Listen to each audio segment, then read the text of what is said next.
Shalom Bapak, Ibu, Saudara, Saudari yang dikasihi Tuhan Yesus Kristus. Salam jumpa dalam program Hikmat Pagi GKI Karangsaru Semarang. Bersyukur untuk hari baru ini, semua karena anugerah Tuhan. Sebelum kita membaca, mendengarkan dan merenungkan firman Tuhan, kita mohon penyertaan Tuhan di dalam doa. Mari kita berdoa. Bapa yang baik, terima kasih untuk hari yang baru yang Tuhan beri buat kami. Terima kasih untuk kesehatan, kekuatan, berkat yang Tuhan terus berikan buat kami semua. Pagi ini Tuhan, sebelum kami memulai aktivitas kami datang kepada Tuhan. Kami mau merenungkan firman Tuhan. Berikan kami hikmat untuk kami boleh mengerti. Tuhan memampukan kami untuk kami juga melakukan firman Tuhan. Berkati pendeta Angga yang akan menyampaikan firman Tuhan. Terima kasih Tuhan, hanya di dalam nama Tuhan Yesus Kristus kami serahkan semuanya ini. Amin. Renungan hari ini disampaikan oleh pendeta Angga Prasetya dengan tema Alkitab adalah otoritas. Firman Tuhan diambil dari 2 Petrus 1 ayat 20-21 yang bertuliskan demikian. Yang terutama harus kamu ketahui ialah bahwa nubuat-nubuat dalam kitab suci tidak boleh ditafsirkan menurut kehendak sendiri.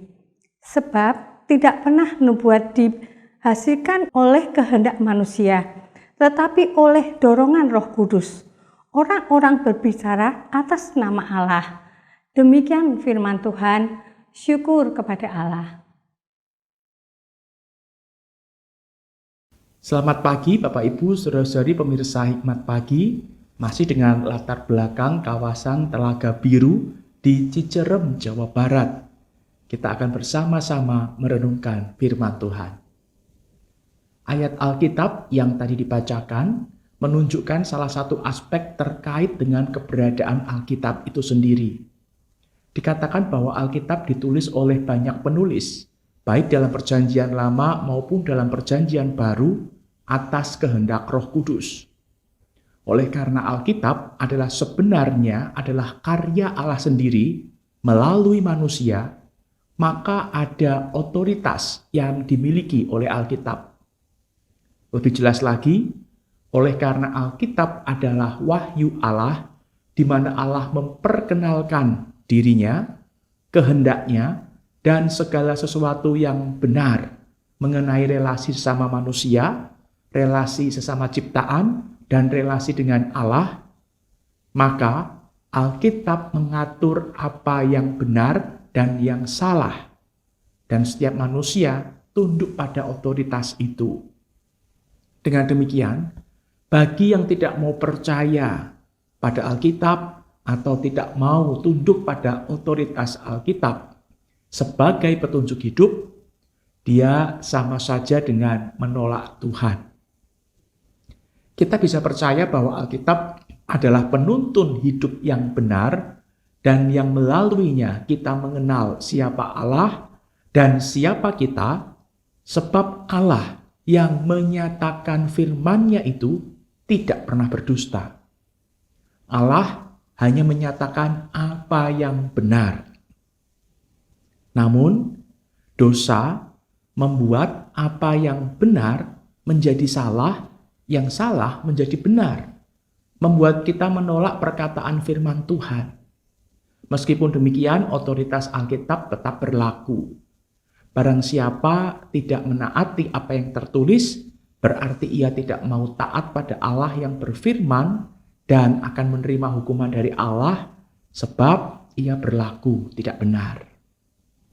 Dalam hidup kita sebagai anak Tuhan, kita akan menjumpai dilema-dilema yang membuat kita harus memilih antara apa yang Alkitab katakan atau intuisi hati kita dan pemikiran pribadi kita.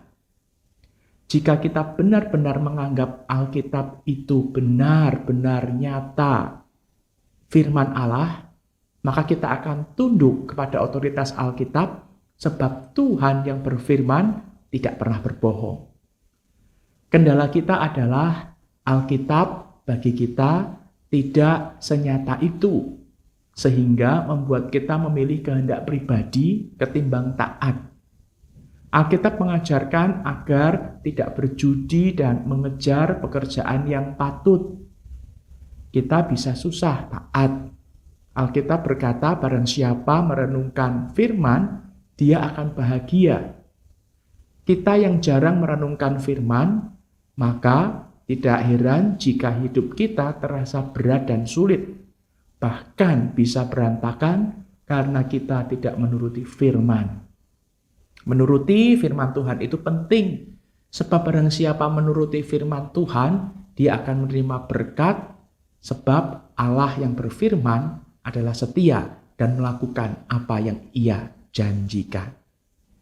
Alkitab adalah otoritas dalam hidup kita. Percayalah agar kita merasakan berkat Tuhan dalam hidup kita. Mari kita berdoa. Bapa di surga, kami bersyukur karena Engkau memakai banyak orang untuk menuliskan firman-Mu di dalam Alkitab. Sehingga sampai saat ini kami dapat memahami, mengerti, mengetahui akan apa yang Kau kehendaki. Ajarlah kami untuk menghargai firman Tuhan, membacanya, merenungkannya, dan melakukannya, sehingga kehidupan kami semakin diperbarui dari hari ke hari. Hidup kami menyenangkan hati Tuhan. Ini kami anak-anak-Mu yang siap untuk terus taat pada firman Tuhan. Dalam nama Tuhan Yesus kami berdoa. Amin. Selamat pagi, selamat berkarya. Tuhan Yesus memberkati.